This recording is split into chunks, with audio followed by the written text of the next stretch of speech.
Today at 12:28 a.m., while control rod withdrawal operations were being carried out, an alarm occurred on the electric drive control panel of one control rod, and the operation was suspended.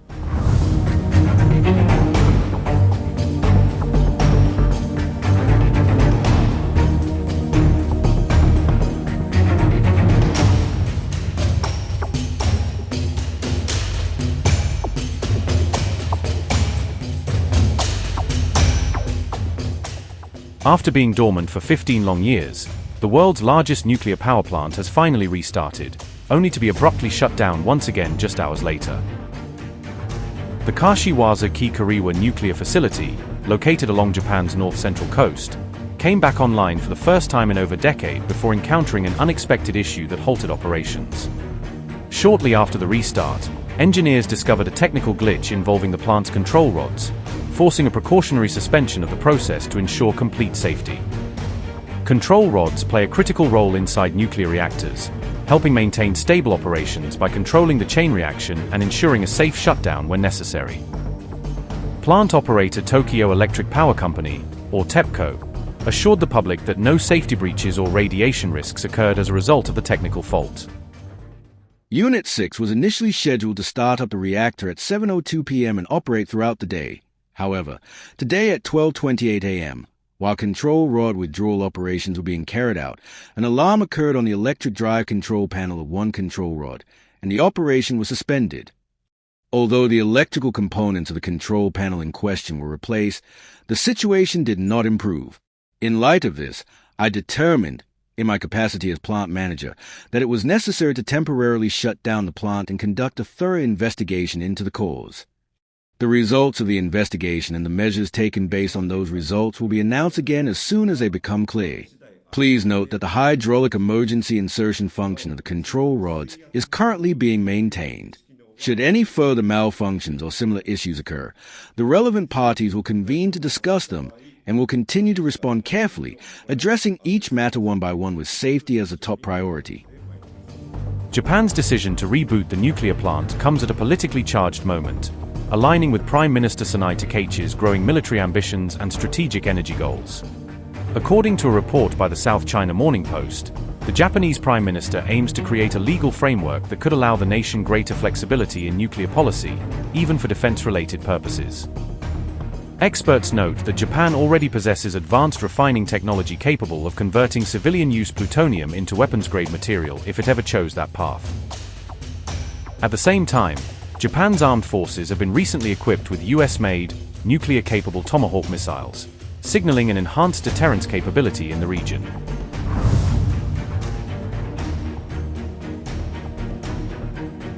All 7 reactors at the Kashiwazaki-Kariwa plant have remained idle since 2012, only a year after the catastrophic Fukushima nuclear disaster shook public confidence in nuclear safety.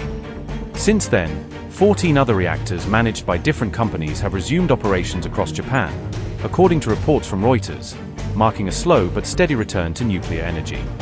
However, this restart was particularly significant as Kashiwazaki-Kariwa became the first TEPCO-operated nuclear plant to generate power again since the Fukushima incident. TEPCO, the same company that oversees this facility, is also responsible for managing the infamous Fukushima Daiichi site, forever linked to the 2011 disaster. More than a decade later, TEPCO continues massive cleanup efforts at Fukushima, a process projected to cost an astonishing $139 billion over several decades. The company still faces public distrust after investigations exposed a pattern of poor safety practices and inadequate oversight before and after the Fukushima crisis. Local residents and citizen advocacy groups staged large demonstrations opposing the restart of Kashiwazaki-Kariwa, citing lingering safety fears and lack of confidence in TEPCO's management.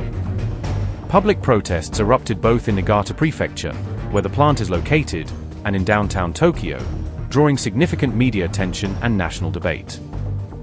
Activist groups also submitted petitions carrying tens of thousands of signatures, urging the government to permanently halt the plant's operations and prioritize renewable alternatives.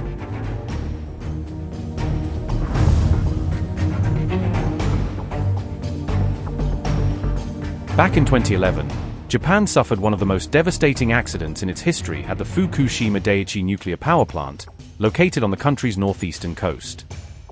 On March 11th of that year, a massive earthquake and tsunami struck Japan, triggering the nuclear disaster that would captivate global headlines for months. The twin natural disasters completely disabled the plant's power and cooling systems, causing 3 reactor cores to overheat and partially melt down. Subsequent hydrogen explosions tore through the facility, releasing significant amounts of radioactive material into the atmosphere and surrounding ocean. More than 150,000 residents were forced to abandon their homes and communities as authorities declared wide exclusion zones around Fukushima. The Fukushima catastrophe remains one of the worst nuclear disasters in human history, reshaping how the world views nuclear energy and disaster preparedness forever.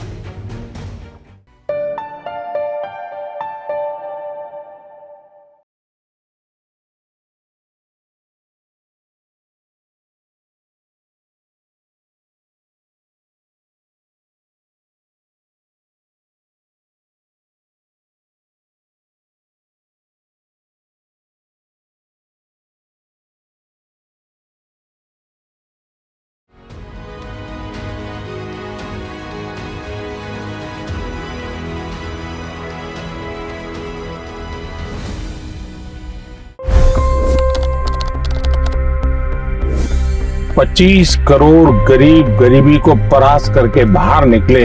For the good of our nation, let's work together and let's truly make America great again. The fastest news breaks. Requested PM saying that we will have to speak to Putin and to Zelensky. The biggest news makers. The relationship with India is probably the most important bilateral relationship the US will have for the rest of this century. The capital delivered quite an election result today. Expert analysis. The million-dollar question today is how to stop this dance of death. Ground reports. I'm standing at the crossroad of the Kumbh Mela. Behind me are more than 100 entry ghats. Long-form interviews. Exclusionary politics is reflected in Manipur case as well. You don't bother because this is a small state. Deep dive into burning issues. It's often said DRC could be the richest country in the whole world. It's because of what sits underneath. Why exactly did the US topple the Sheikh Hasina government? HD videos. We don't just break news, we break it down.